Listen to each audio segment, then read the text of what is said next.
Everyone, আজকে তোমাদের আরও একটি নতুন টপিক নিয়ে আমি আমার ক্লাস শুরু করছি। টপিকটা হচ্ছে তোমাদের কি না টাইপস অফ কোয়েশ্চেন। তো এক্ষেত্রে টাইপস অফ কোয়েশ্চেন বা প্রশ্নের বিভিন্ন ধরন বা কি ধরনের প্রশ্ন করা যেতে পারে, কি ধরনের প্রশ্ন হয়ে থাকে সেই নিয়ে আজকে আমাদের আলোচনা। তো প্রথমেই আমার বলা উচিত যে এই ধরনের প্রশ্নে বিভিন্ন ধরনের প্রশ্নাবলী করার পিছনে কারণ কি। কারণ হলো যে একটা মূল্যায়ন প্রক্রিয়া তখনই সম্পূর্ণ হতে পারে যখন আমরা বিভিন্নভাবে জানার চেষ্টা করি একজন স্টুডেন্টের কী ধরনের সে যে চ্যাপ্টার বা যে সিলেবাস সেই অনুযায়ী একজন স্টুডেন্টের সে বুঝতে পেরেছে কিনা বা তার নলেজে সেই কনসেপ্ট সম্পর্কে কতটা ক্লিয়ার বা সেই বিষয় সম্পর্কে কতটা ক্লিয়ার সেটা জানার জন্য কিন্তু বিভিন্ন ধরনের প্রশ্ন যখনই আমরা করব একটা ক্লাসে তখনই সেই ধরনের মূল্যায়ন সম্ভব হয়ে থাকে। দ্বিতীয় ক্ষেত্রে হয়ে থাকে না যখনই বিভিন্ন ধরনের প্রশ্ন একজন শিক্ষক ক্লাসরুমে করে থাকেন, তার ফলে কি হয় না স্টুডেন্টের কাছ থেকে ভিন্ন রকমের উত্তর পাওয়া যায় এবং তাদেরকে ক্লাসরুমে অ্যাক্টিভ রাখা হয়ে থাকে বা তাদের যে মানসিক যে বিকাশ বা তাদের যে বিভিন্ন চিন্তন ক্ষমতা, সৃজনশীল ক্ষমতা, এই সমস্তগুলোর কিন্তু বিকাশ ঘটানো সম্ভব হয়ে থাকে প্রশ্ন করার কৌশলের ওপরে। তো এই কারণে এই সৃজনশীলতার বিকাশ বা রচনাধর্মী তাদের যে প্রশ্ন লেখার বিকাশ বা জ্ঞানমূলক প্রশ্ন উত্তর তৈরি করার বিকাশ বা আরও বিভিন্ন ধরনের ব্যতিক্রমী চিন্তা ভাবনা করার বিকাশ, এই সমস্ত কারণগুলির জন্যই কিন্তু এই বিভিন্ন ধরনের প্রশ্নগুলি কিন্তু একজন টিচার স্টুডেন্টদের করে থাকেন এবং এইভাবে তৈরি করা হয়। এরপরে আমরা কি হয় না একে একে বিভিন্ন যে প্রশ্নগুলি সেগুলি জেনে নেব। তোমরা দেখো বোর্ডে ফার্স্ট কি আছে, প্রথমে দেওয়া আছে ওপেন কোশ্চেন বা মুক্ত প্রশ্ন। এটা হচ্ছে বিভিন্ন ধরনের প্রশ্নের ভেরিয়েশন। ফার্স্ট কি না ওপেন কোশ্চেন বা মুক্ত প্রশ্ন। দ্বিতীয় কি আছে না ক্লোজ কোশ্চেন বা বদ্ধ প্রশ্ন। তারপরে কি কনভার্জেন্ট কোশ্চেন বা কেন্দ্রাভিমুখী প্রশ্ন। তারপরে কি ডাইভার্জেন্ট কোশ্চেন বা অপসারী প্রশ্ন। হাইপোথেটিক্যাল কোশ্চেন বা অনুমান ভিত্তিক বা কল্পিত প্রশ্ন। ক্লিয়ার? তারপরে কি কজ এন্ড ইফেক্ট কোশ্চেন বা কারণ ও ফলাফল ভিত্তিক প্রশ্ন। এক্সপেরিমেন্টাল কোশ্চেন বা পরীক্ষামূলক প্রশ্ন। ইভালিউটিভ কোশ্চেন বা মূল্যায়নমূলক প্রশ্ন। রিফ্লেক্টিভ কোশ্চেন বা চিন্তাশীল প্রশ্ন। অল্টারনেটিভ কোশ্চেন বা বিকল্প প্রশ্ন। তাহলে এই যে 10 রকমের প্রশ্ন দেয়া হয়েছে, তো এরপরে আমরা প্রত্যেকটি আলাদা আলাদা প্রশ্ন সম্পর্কে কিন্তু জেনে নেব। প্রথমে দেখো কি, প্রথমে হচ্ছে ওপেন কোশ্চেন বা মুক্ত প্রশ্ন।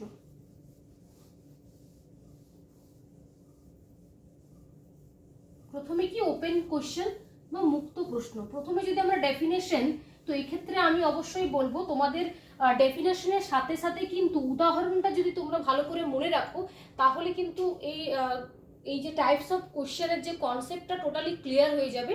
আর কোন ধরনের প্রশ্নকে কোন ধরনের উদাহরণ হয় তাহলে তোমাদের মনে রাখতেও সুবিধা হবে। তো প্রথমে দেখো ওপেন কোশ্চেন বা মুক্ত প্রশ্ন।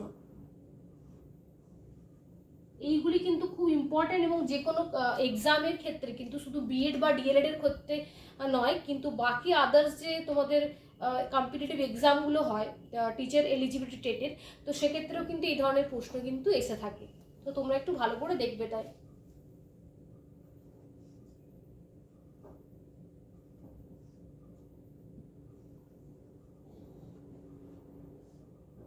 ওপেন কোশ্চেন বা আমরা কি বলবো মুক্ত প্রশ্ন।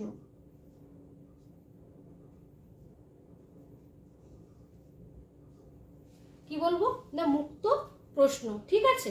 ওপেন কথাটি থেকে আমরা বুঝতে পারছি খোলা প্রশ্ন। খোলা প্রশ্ন কি করে বলা হয়ে থাকে না, এক্ষেত্রে এই প্রশ্নগুলির ক্ষেত্রে কি হয় না কোনো বাউন্ডারি দেওয়া হয় না, খোলা। প্রথম প্রশ্ন থেকে বোঝা যাচ্ছে খোলা প্রশ্ন।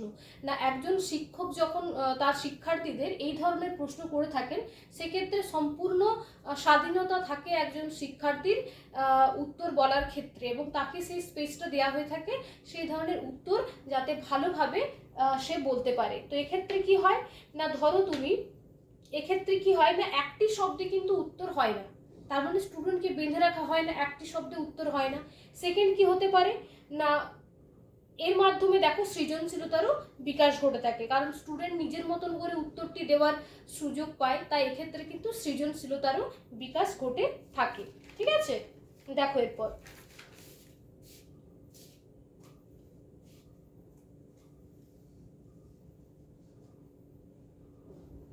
কোশ্চেন, একটা ডেফিনেশন তোমাদের দিয়ে রাখলে আই থিঙ্ক সুবিধা হবে, তাই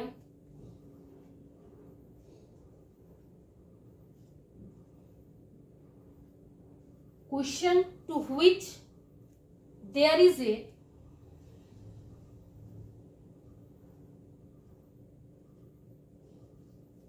question to which there is a range of possible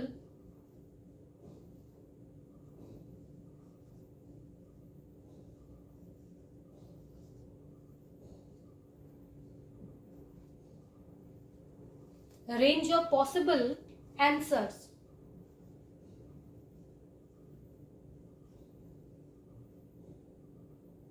range of possible answers, or a range of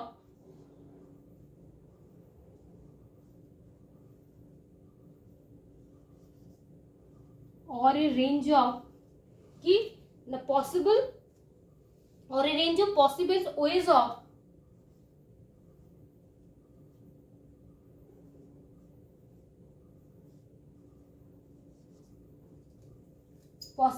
ways of কি না বললাম কি প্রেজেন্টিং দ্য অ্যান্সার,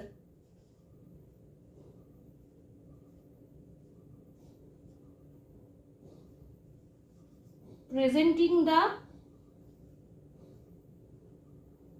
answers।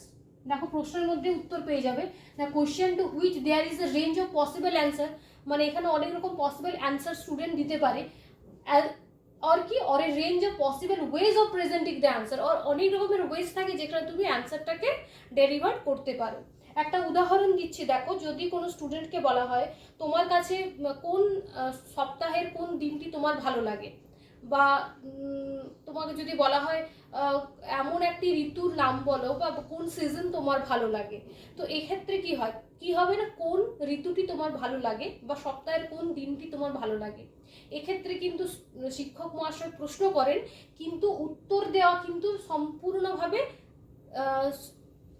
একজন ছাত্র বা ছাত্রীর হাতে সম্পূর্ণভাবে থাকে, যে আমার কোন ঋতুটি ভালো লাগে, আমি হয়তো বললাম আমার শীতকাল ভালো লাগে বা উইন্টার সিজন আমার পছন্দের সিজন, তো কেন ভালো লাগে, এটা কি সম্পূর্ণ আমার হাতে উত্তর থাকে, এবং সেখানে আমার নিজের উত্তর বলার ধরন কিন্তু আলাদা, তো এখানে কোনো সারাউন্ডিং বা কোনো বাইন্ডিং থাকে না উত্তর বলার ক্ষেত্রে, তাই এই ধরনের প্রশ্নকে বলা হয়ে থাকে কি ওপেন কোশ্চেন বা মুক্ত প্রশ্ন বলা হয়ে থাকে। ক্লিয়ার? তাহলে কি না কোন উদাহরণটা কি হবে না কোন ঋতুটি তোমার ভালো লাগে, ঠিক আছে, বা সপ্তাহের কোন দিনটি তোমার ভালো লাগে। ক্লিয়ার? এটা হয়ে গেল ওপেন কোশ্চেন। এরপর দেখো এরপরে আমরা আলোচনা করব কি না ক্লোজ কোশ্চেন। এটা হয়ে গেল ওপেন কোশ্চেন, দুয়ে কি না ক্লোজ কোশ্চেন। ক্লোজ কোশ্চেনটি কি, এটা সম্পূর্ণ বিপরীত রকমের প্রশ্ন। ক্লোজ কোশ্চেন, ক্লোজ থেকেই বোঝা যায় কি না বদ্ধ প্রশ্ন, ক্লোজ থেকে কি বোঝা যাচ্ছে বদ্ধ প্রশ্ন।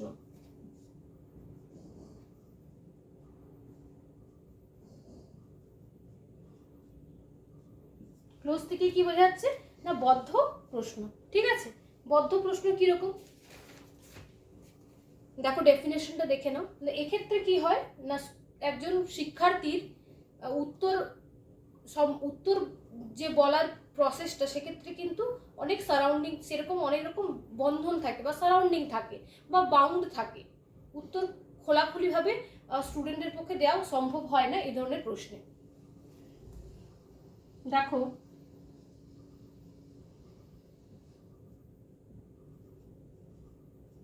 কি বলা হচ্ছে না কোশ্চেনস ফ্রেমড অ্যান্ড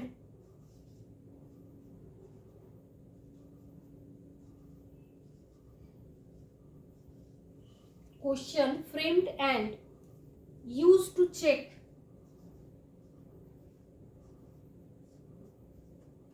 কি used to check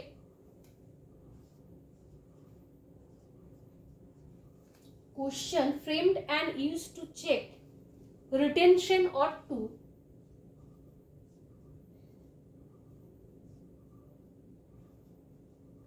retention or to focus thinking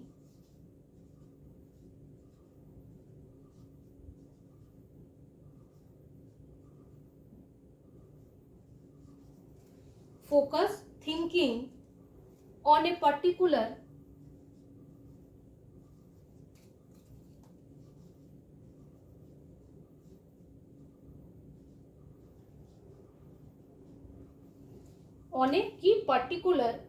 point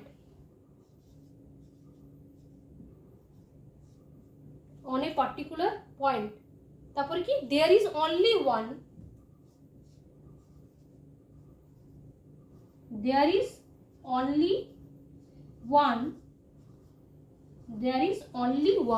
কি হবে না expectable answer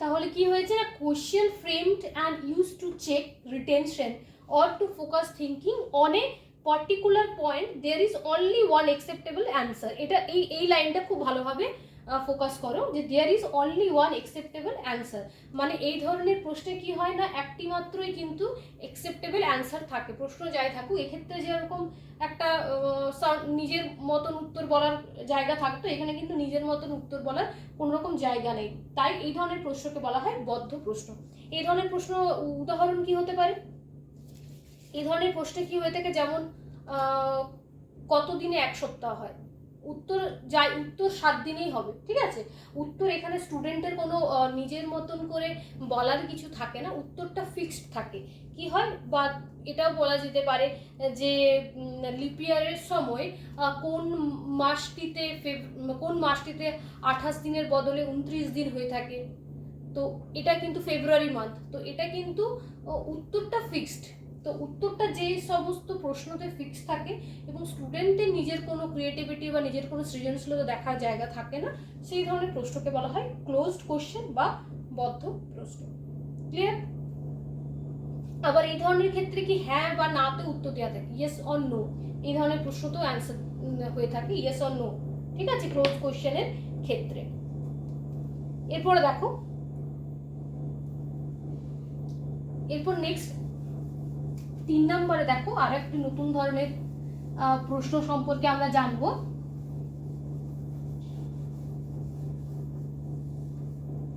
দেখো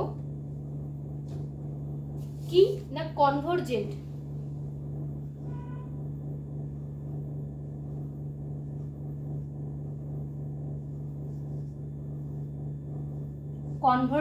কোশ্চেন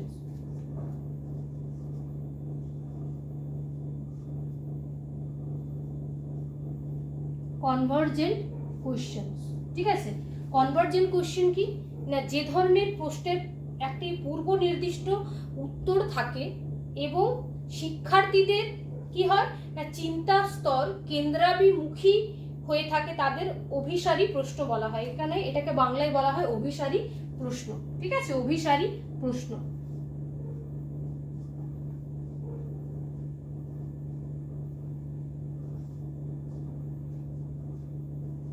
কি বলা হয় তাকে অভিসারী প্রশ্ন তো এই ধরনের প্রশ্ন কি দেখো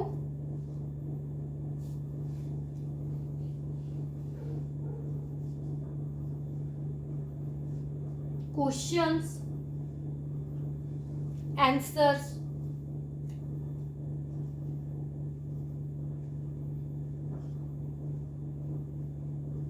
question answers to which you are usually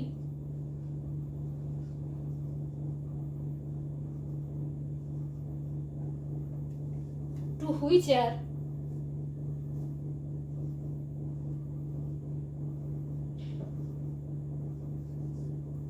to which are usually within a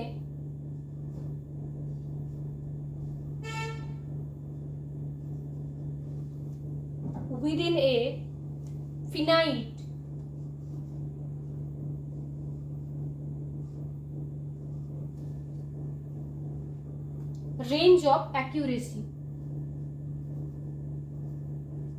range of কি না অ্যাকিউরেসি,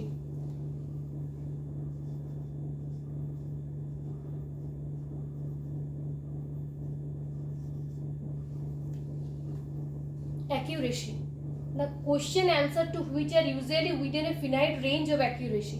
ঠিক আছে, প্রথমে আমি উদাহরণটা বলছি তাহলে তোমাদের বুঝতে সুবিধা হবে। কনভার্জেন্ট বা অভিসারী, অভিসারী মানে দেখো একই অভিমুখে যখন কোনো একটা বিষয় হয়ে থাকে তখন বলা হয় অভিসারী, একই দিকে যাওয়া। যেমন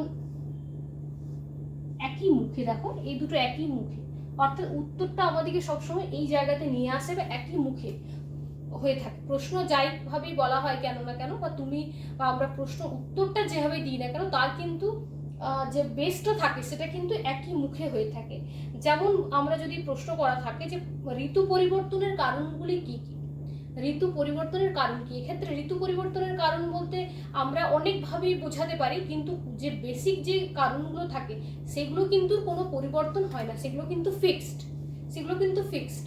আমরা অন্যভাবে হয়তো সাজিয়ে গুছিয়ে বলতে পারি উত্তরটা, কিন্তু উত্তরটা ফিক্স, তাহলে উত্তরটা কিন্তু আমাদের একই অভিমুখে নিয়ে যায়। আমরা যেভাবে বলারই চেষ্টা করি কিনা আমাদের কিন্তু শেষ পর্যন্ত একই মুখে কিন্তু নিয়ে যাওয়ার চেষ্টা করা হয়, অর্থাৎ উত্তরটা কিন্তু ফিক্সড, বলার ধরন বিভিন্ন হলেও উত্তরটা একই জায়গায় গিয়ে পৌঁছায়, তাই একে অভিসারী প্রশ্ন বলা হয়ে থাকে। তাহলে এটা কি ধরনের প্রশ্ন উত্তরটা হবে, উদাহরণ হবে না ঋতু পরিবর্তনের কারণগুলি কি কি, বা এই জাতীয় যে প্রশ্নগুলো, ঠিক আছে, যেখানে উত্তর ফিক্স। বা এটাও হতে পারে যে এই দিন রাত্রি হওয়ার কারণ কি, বা আরো যে সমস্ত প্রশ্ন হয়ে থাকে সেই ধরনের প্রশ্নগুলো হবে কনভার্জেন্ট কোশ্চেন বা অভিসারী প্রশ্ন।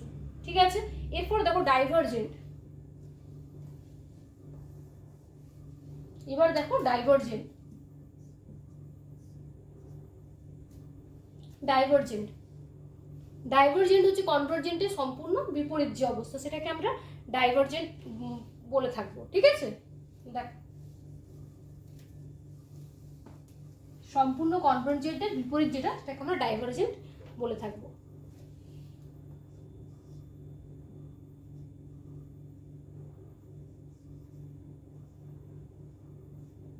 ডাইভার্জেন্ট কোশ্চেন্স,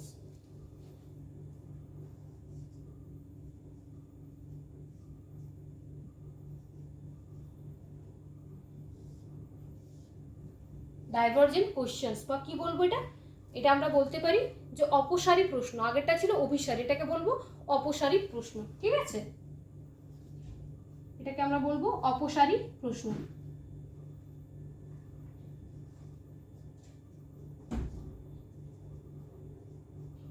এক্ষেত্রে কি হয়, আগের যেরকম উত্তরটা কি হয় না একই মুখে নিয়ে যাওয়ার চেষ্টা হয়ে থাকে, কারণ কারণগুলো একই রকম থাকে, যেটা চেঞ্জ করা পসিবল না।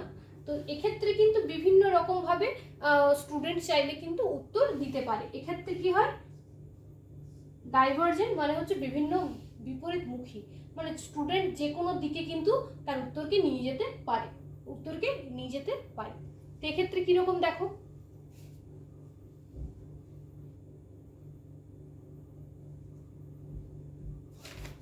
এখানে কিরকম হতে পারে না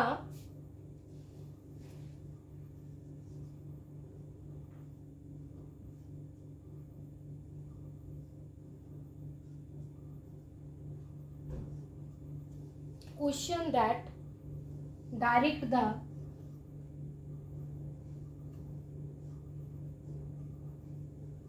question that direct the students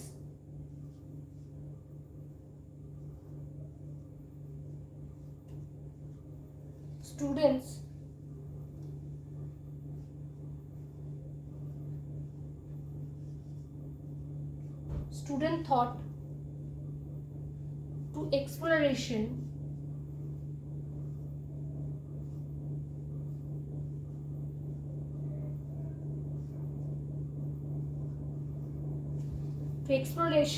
of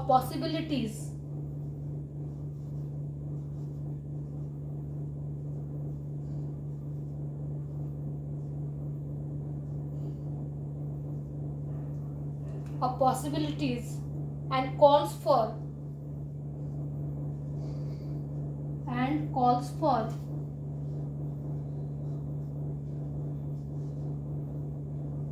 and calls for কি হবে না calls for both concrete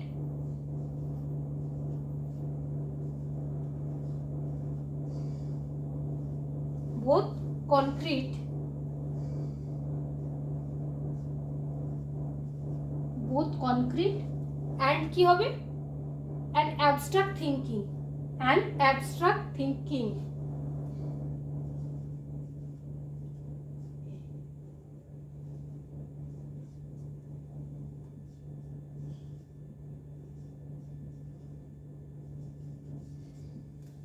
কি না ডাইভার্জেন্ট কোশ্চেন কোনগুলো question that direct the students through to exploration of possibilities and calls for both concrete and abstract thinking তো এক্ষেত্রে কি স্টুডেন্টের অ্যাবস্ট্রাক্ট থিঙ্কিং বা ডাইভার্ট যে থিঙ্কিং তার কিন্তু এই ধরনের উত্তরে কিন্তু উত্তর দিতে পারে একজন স্টুডেন্ট অপসারী প্রশ্ন যেমন অপসারী প্রশ্ন কীরকম হতে পারে না এক্ষেত্রে কি হয় না স্টুডেন্টের নিজের অনেক কিছু করা থাকে যেমন তোমাকে ধরো বলা হলো যে যদি তোমাকে একটা ইট দেওয়া হয় তুমি সেই ইটটাকে কিভাবে কাজে লাগাবে তো এক্ষেত্রে কি হয় স্টুডেন্ট নিজের মতন চিন্তা ভাবনা করতে পারে এই ডাইভার্জেন্ট কোশ্চেন অনেকটা কিন্তু মুক্ত প্রশ্নের মতো ওপেন কোশ্চেনের মতো যেখানে স্টুডেন্টের নিজের করে বলার কিন্তু জায়গা থাকে ঠিক আছে এই ধরনের প্রশ্নের ক্ষেত্রে কি করা হয় না তোমাকে যদি একটা ইট দেওয়া হয় তুমি কি করবে বা তোমাকে যদি ফুলের বাগান বানাতে তৈরি করতে হয় কোনো গার্ডেন করতে দেওয়া হয় তো তুমি কিভাবে গার্ডেনটাকে সুন্দরভাবে সাজাবে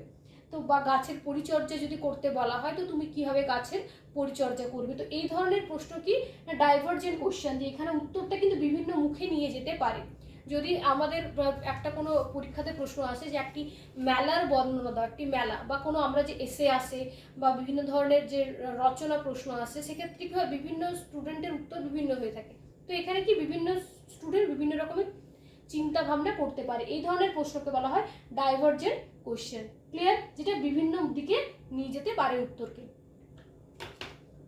এরপর দেখো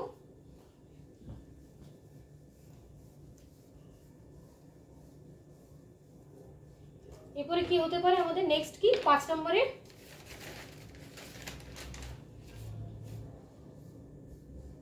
আর ডাইভার্জেন্ট কোশ্চেনে কি শিক্ষার্থীদের সৃজনশীলতার বিকাশ ঘটে নতুন করে চিন্তা ভাবনা করতে পারে কারণ উত্তরটা লেখার জন্য তাদের নিজেদের স্পেস থাকে নিজেদের জায়গা দিতে পারে এবং নিজেদের মাথা কাটাতে পারে সৃজনশীলতার বিকাশ ঘটে ডাইভার্জেন্ট থিঙ্কিংয়ের বিকাশ ঘটে থাকে ঠিক আছে এবং তারা নানা রকমের সম্ভাবনাময় উত্তর নিজেরা লিখতে পারে এবং তাদের যে লেখার যে প্রসেসটা বা লেখার যে ক্ষমতাটা কিন্তু সেটা কিন্তু বৃদ্ধি পায় ঠিক আছে নেক্সট দেখো হাইপোথেটিক্যাল কোশ্চেন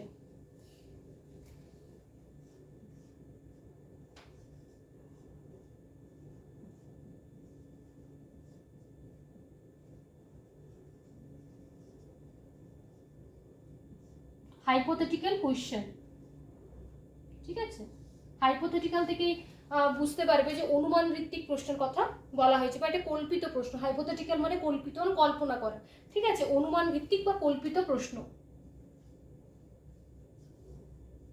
কি না অনুমান ভিত্তিক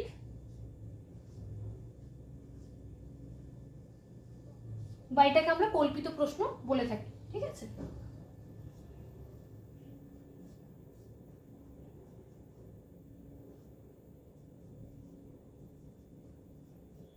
বা এটাকে আমরা কল্পিত প্রশ্ন বলে থাকি এটা ডেফিনেশন দেখো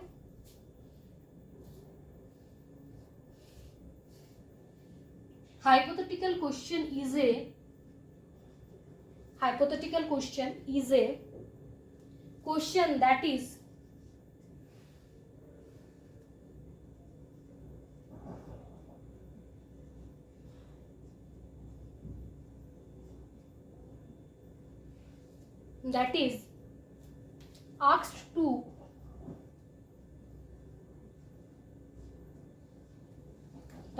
asked to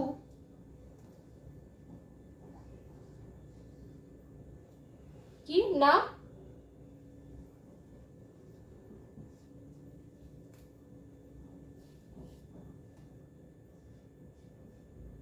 opinion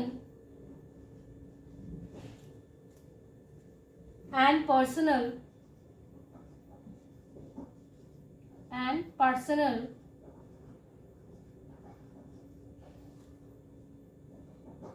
beliefs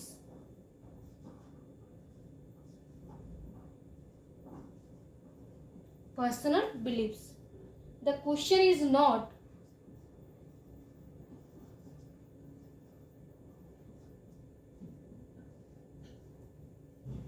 the question is not based on facts.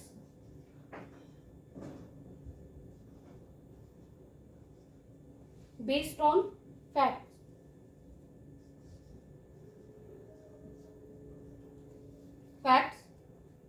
But rather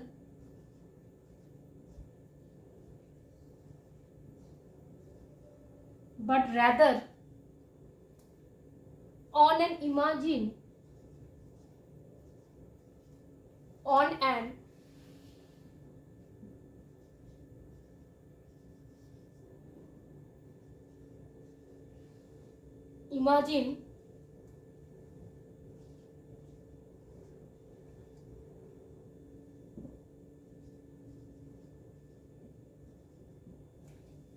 দেখো অনুমান ভিত্তিক প্রশ্ন কি is a question that is asked to light opinions and personal beliefs. The question is not based on facts but rather on an imagined sensory.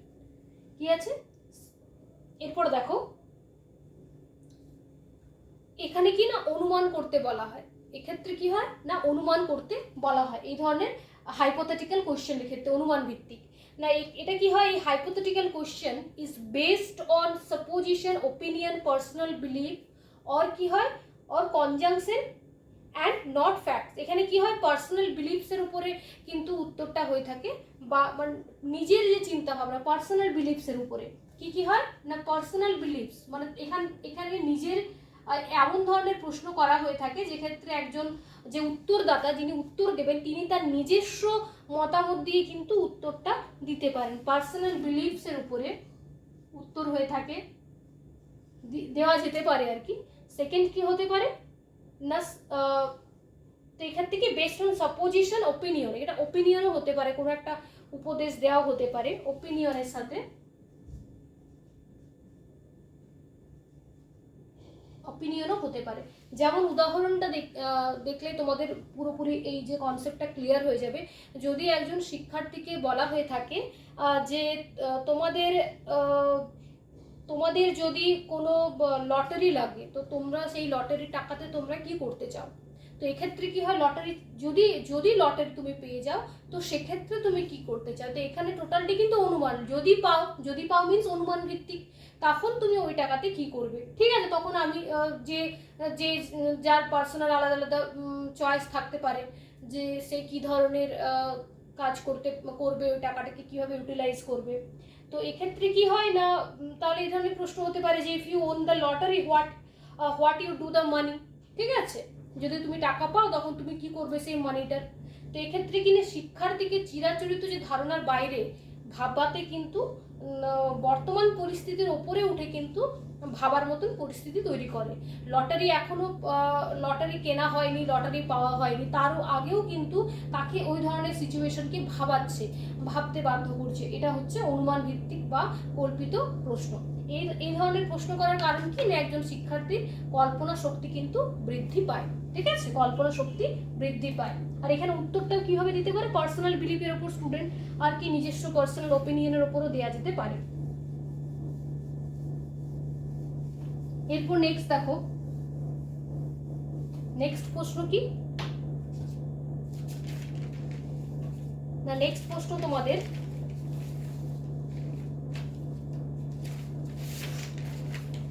Cause and effect question. 6 নম্বর প্রশ্ন cause and effect question.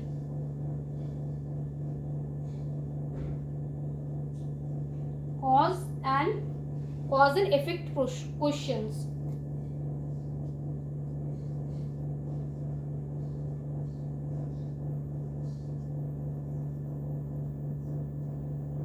cause and effect questions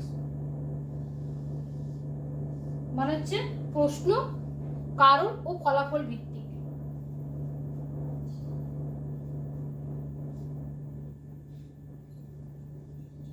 কারণ ও ফলাফল ভিত্তিক প্রশ্ন। ঠিক আছে, কারণ ও ফলাফল ভিত্তিক প্রশ্নাবলী। তো এক্ষেত্রে কি ধরনের প্রশ্ন হয়ে থাকে cause and effect. Cause and effect is the relationship between two things when one things makes something else happen. যখন একটা হয়ে থাকে, কোনো একটা কিছু হয়ে থাকে, তার বিপরীতে বলা হয়ে থাকে এটা কারণ হলে এই ধরনের ফলাফল কি হতে পারে, বা এটা যদি ফলাফল হয় তাহলে কারণ কি কি হতে পারে। এই ধরনের যে প্রশ্নগুলো থাকে সেই প্রশ্নগুলোকে বলা হয়ে থাকে কিন্তু কজ অ্যান্ড এফেক্ট কোয়েশ্চেন্স। ঠিক আছে, দেখো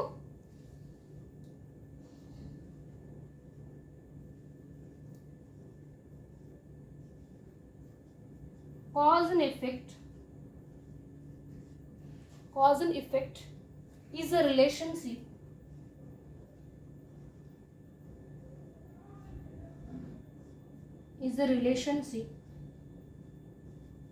cause and effect is a relationship between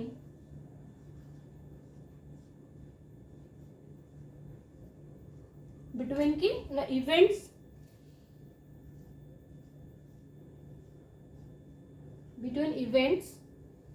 or things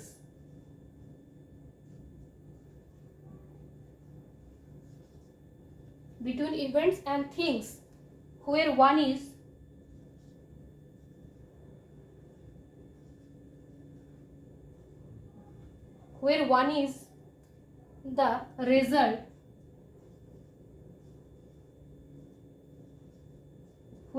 the result of the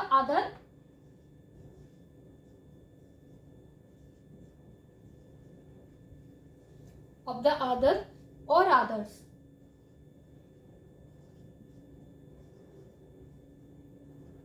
কি আছে না cause and effect is a relationship between events or things where one is the result of the other or others. ঠিক আছে, তো এক্ষেত্রে কি হয় না একটা কারণ আরেকটা ফলাফল, তো এক্ষেত্রে ভাইস ভার্সা হিসেবে উত্তরটা দেওয়ার থাকে। উদাহরণ দেখো, তোমরা যে কোনো কম্পিটিটিভ এক্সামে এখন যে এ ধরনের প্রশ্ন কিন্তু প্রচুর আসে, যে কোনো তোমরা নেটের এক্সাম দেখবে, নেট পরীক্ষার এনইডি নেট এক্সাম, যেটা নেট এক্সামে কিন্তু দেওয়া থাকে। ধরো একটা কিছু দেওয়া হয়েছে যে এটা একটা কোনো ইনসিডেন্টকে দেওয়া হয়েছে, এটা কারণ এটা ফলাফল, তো এটা কি কারণ কি ফলাফল, এরকম অ্যান্সার যে কারণ এবং ফলাফল, তো এটা যদি কারণ হয় এটাই কি ফলাফল, বা কারণের সাথে ফলাফলের কি ম্যাচ আসে, এই ধরনের প্রশ্ন কিন্তু তোমার নেটের এক্সামে কিন্তু যারা প্রিপারেশন নিচ্ছ নেট এক্সামের জন্য তারা কিন্তু দেখতে পাবে কজ অ্যান্ড ইফেক্টের প্রশ্ন কিন্তু থাকে।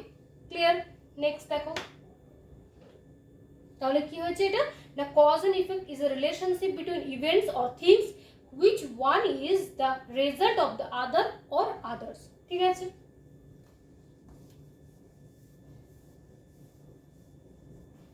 এবারে কি, এবারে নেক্সট প্রশ্ন কি না experimental question. Experimental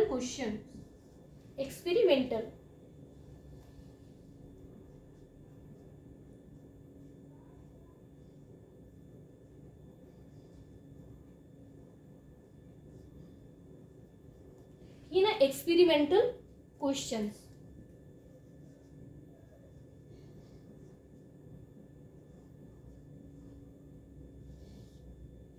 experimental questions এক্ষেত্রে কিনা পরীক্ষামূলক প্রশ্ন।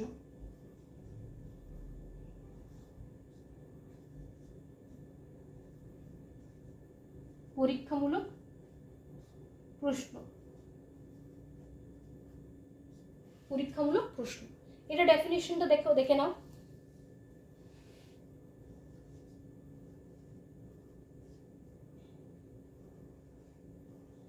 Questions that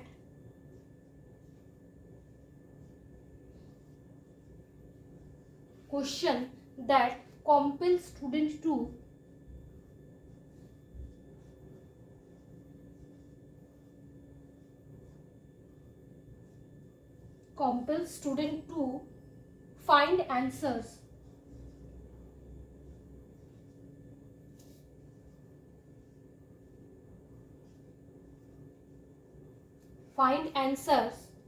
from their experiences.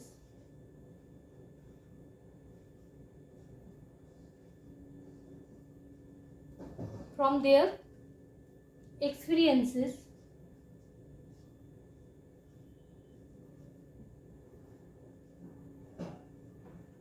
their experiences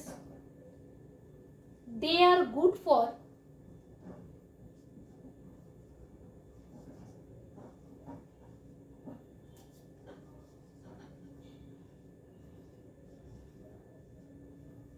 they are good for relating the text,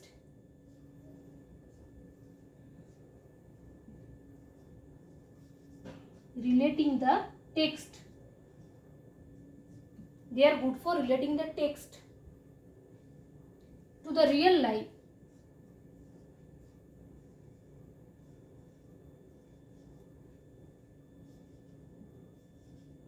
to the real life experiences of the pupils.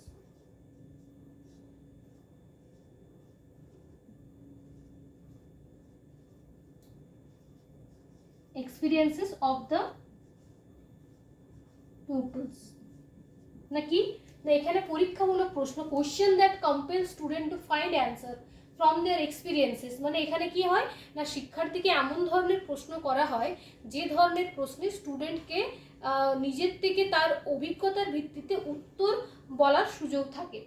They are good for relating the text to the real life experiences of the peoples, তারা কিনা টেক্সটকে যে real লাইফের যে অভিজ্ঞতা তার সাথে কিন্তু relate করতে পারে এবং সেই রিলেট করে কিন্তু সেই স্টুডেন্টরা উত্তর নিজের মতো দিতে পারে, সেটাকেই বলা হয় পরীক্ষামূলক প্রশ্ন বা এক্সপেরিয়েন্টাল কোশ্চেন। তো এক্ষেত্রে কি হয় না, যদি প্রশ্ন কীরকম হতে পারে না, যে জল কিভাবে গাছকে প্রভাবিত করে থাকে, এই ধরনের মানে নিজে পরীক্ষা করে যে ধরনের উত্তর বোঝা যায় বা নিজের অভিজ্ঞতা থেকে বোঝা যায় জল কী ধরনের গাছকে প্রভাবিত করে থাকে, এই ধরনের প্রশ্ন। How does water effect plant growth, ঠিক আছে, how does water effect plant growth, এই ধরনের প্রশ্ন কিন্তু পরীক্ষামূলক প্রশ্ন, ঠিক আছে।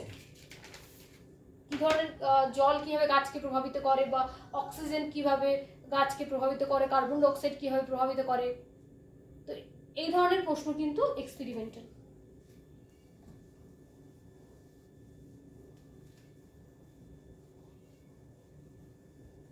নেক্সট দেখো,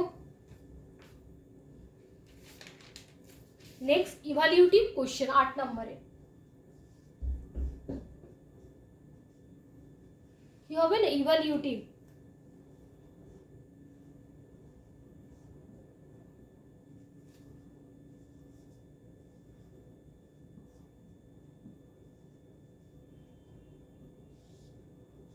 ইভালিউটিভ কোশ্চেন্স এক্ষেত্রে কি হয় না, মূল্যায়ন, ইভালিউটিভ ইভালুয়েশন মানে মূল্যায়ন, মানে হচ্ছে মূল্যায়নমূলক প্রশ্ন।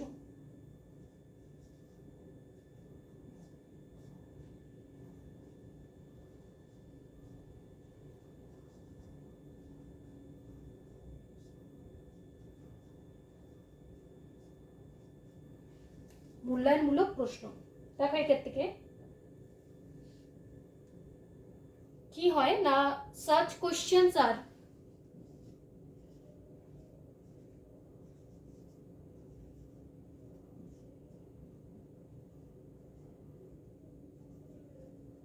such questions are aimed at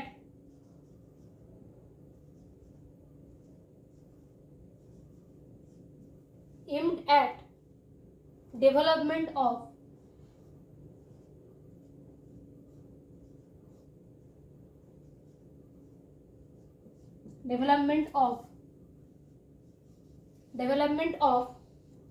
decisions and development of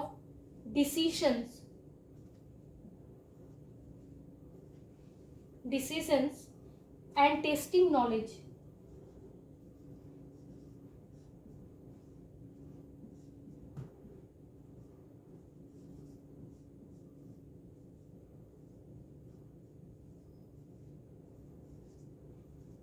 and testing knowledge কি না, such question are aimed at development of decision and testing knowledge। তো এখানে মূল্যায়ন, টেস্টিং নলেজ মানে মূল্যায়ন করার জন্য বা স্টুডেন্টের যে জ্ঞান কতটা বা কীভাবে কোন জিনিসের মূল্যায়ন করতে চায় সেই মূল্যায়ন করার জন্য কিন্তু এরকম মূল্যায়নমূলক প্রশ্ন করা হয়ে থাকে। যেমন উদাহরণ ধরো, যখন কোনো শিশু জন্মগ্রহণ করে তখন কি ধরনের বিহেভিয়ার করে থাকে বা কী রকমের দেখতে থাকে, তো এই ধরনের মূল্যায়ন করার জন্য কোনো কিছু, ঠিক আছে, কি what are puppies like when they are born. তো বা এটা হতে পারে একজন শিশু ছোটোবেলায় যখন বাল্য অবস্থায় থাকে তখন কী ধরনের অ্যাক্টিভিটি করতে পছন্দ করে, ঠিক আছে, এই ধরনের মূল্যায়ন করার জন্য যে ধরনের প্রশ্ন করা হয়ে থাকে তাকে বলা হয়ে থাকে ইভালুয়েট কোশ্চেন বা মূল্যায়নমূলক প্রশ্ন। কি না, an evaluative question asks the reader to decide whether he or she agrees with the author's ideas or point of view in light of his or her own knowledge, values and experiences. এটা হচ্ছে evaluate questions. Next দেখো 9 নম্বর প্রশ্ন। Next দেখো 9 নম্বর question, reflective question. Reflective কি বললাম? Reflective. Reflective questions.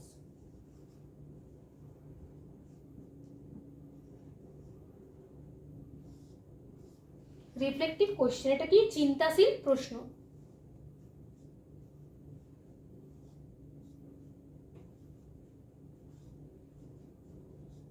চিন্তাশীল প্রশ্ন। চিন্তাশীল প্রশ্ন কোনগুলোকে বলবো না? চিন্তাশীল প্রশ্ন হলো এমন, চিন্তাশীল প্রশ্ন দেখো কোনগুলোকে বলে না, চিন্তাশীল প্রশ্ন হলো এমন এক ধরনের প্রশ্ন যে ক্ষেত্রে উত্তর প্রদানকালে শিক্ষার্থীদের কোনো বিষয়ের বর্তমান এবং ভবিষ্যৎ উভয় পরিপ্রেক্ষিতেই চিন্তা ভাবনা করতে হয়। শিক্ষার্থীরা পূর্ব অর্জিত জ্ঞানের মাধ্যমে ভবিষ্যতের সমস্যাগুলিকে সমাধান করতে পারে। ঠিক আছে, চিন্তা করতে পারে। চিন্তাশীল প্রশ্ন কি না? চিন্তাশীল প্রশ্ন হলো এমন এক ধরনের প্রশ্ন সেক্ষেত্রে উত্তর প্রদানকালে শিক্ষার্থীদের কোনো বিষয়ের বর্তমান এবং ভবিষ্যৎ উভয় পরিপ্রেক্ষিতেই চিন্তা ভাবনা করতে হয় এবং কি, এবং শিক্ষার্থীরা পূর্বে অর্জিত জ্ঞানের মাধ্যমে ভবিষ্যতের সমস্যা সমাধানগুলিকে করতে সমর্থ হয়। যা তুমি যে পদ্ধতিতে শিখলে পরবর্তীকালে ওই সমস্যার সমাধান করতে হলে তুমি কোন বিষয়ে সাবধানতা বজায়, যেমন প্রয়োগমূলক প্রশ্ন, যেগুলো প্রয়োগমূলক প্রশ্ন আমরা বলে থাকি, সেই ধরনের প্রশ্ন কিন্তু চিন্তাশীল প্রশ্নের মধ্যে আসতে পারে। যে আমি এই সিচুয়েশনে, এই পরিস্থিতিতে এই ধরনের একটা কোনো কিছু শিখলাম, তো পরবর্তীতে আমার যদি এই ধরনের কোনো পরিস্থিতির সিচুয়েশন আছে তো আমি ওটাকে কিভাবে কাজে লাগাবো। ঠিক আছে, তো এই ধরনের প্রশ্নগুলিকে বলা হয় রিফ্লেক্টিভ কোশ্চেন বা চিন্তাশীল প্রশ্ন। ক্লিয়ার আমরা? এরপর লাস্ট একটা রয়েছে দেখো 10 নম্বরে। আরও অনেক রকমের প্রশ্নের ধরন আছে, কিন্তু মোটামুটি তোমাদের এইগুলো বেসিক কোশ্চেন, তাই আমি এই 10টা প্রশ্নকে নিয়ে আজকে আলোচনা করলাম। 10 কি বিকল্প প্রশ্ন বা অল্টারনেটিভ কোশ্চেন।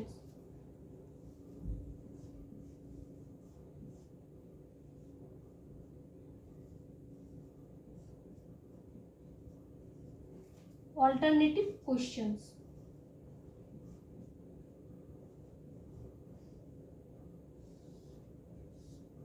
বা বিকল্প প্রশ্ন।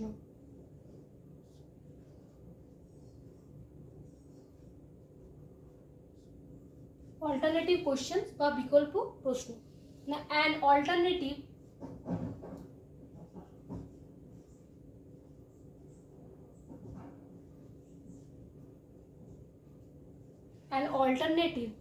question is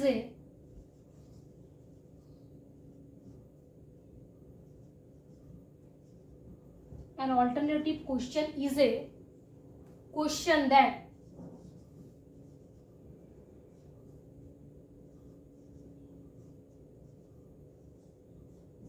is a question that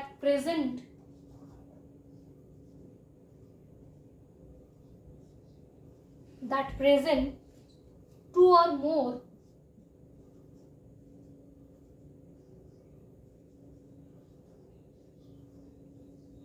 more possible answers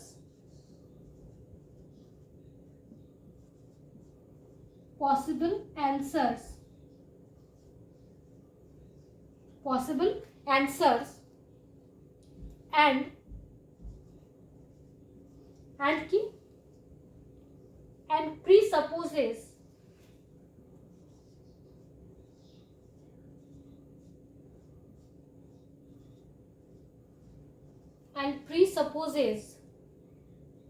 that only is true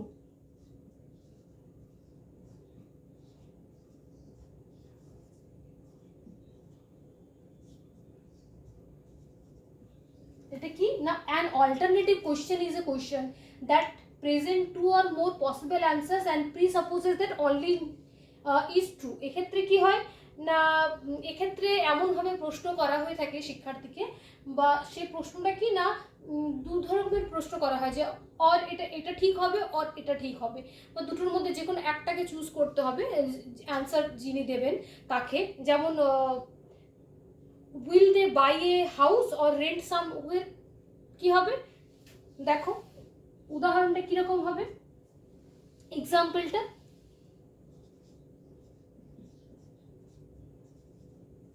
কি হবে না, will they buy a house,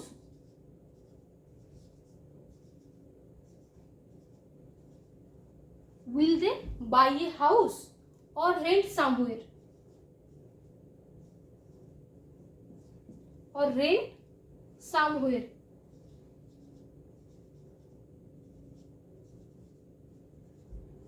ঠিক আছে, এই ধরনের প্রশ্ন করা হলো যে তারা কি কোনো will they buy a house or rent somewhere, যে কোথাও কি বাড়ি ভাড়া নিয়ে থাকে, রেন্টে থাকে, অর নিজের বাড়িতে থাকে। তো এখানে অ্যান্সার কি দে বাই এ হাউসে যে কোনো অ্যান্সার হবে একটা, কি হবে না they buy a house or they rent somewhere, they buy a house. তো এক্ষেত্রে কি হয় না, দু রকমের প্রশ্ন বলা হয়, দু রকমের বিকল্প থাকে, যে ইয়েস অর নো। ঠিক আছে, এই ধরনের প্রশ্নের উত্তর হয়ে থাকে। তো আশা করি তোমরা এই যে 10 রকমের কোশ্চেন আমি আলোচনা করলাম, open question, close question, alternative question, convergent question, divergent questions, এই ধরনের যে প্রশ্নগুলি আলোচনা করলাম তোমাদের, আশা করি তোমরা সকলে উত্তরগুলি এবং প্রশ্নগুলি উদাহরণ সমেত ভালো করে বুঝতে পেরেছো। পরবর্তী ক্লাসে আরও একটি কোনো টপিক নিয়ে আলোচনা করব। তোমরা ভালো থেকো আর অবশ্যই সুস্থ থেকো, কোভিড প্রোটোকল মেনটেন করো। এই সিচুয়েশনটা খুব টাফ আমাদের সকলের জন্য, তাই এই সিচুয়েশনটাতে সকলের ভালো থাকাটা খুব জরুরি। আর আমার ভিডিও তোমাদের যদি অবশ্যই ভালো লেগে থাকে তো তোমরা সাবস্ক্রাইব করো এবং লিঙ্কটা অন্যদের শেয়ার করো, যাতে অন্যরা এই ভিডিওগুলি দেখার সুযোগ পায়। ততক্ষণ তোমরা ভালো থেকো, সুস্থ থেকো। আজকের মতন এখানেই।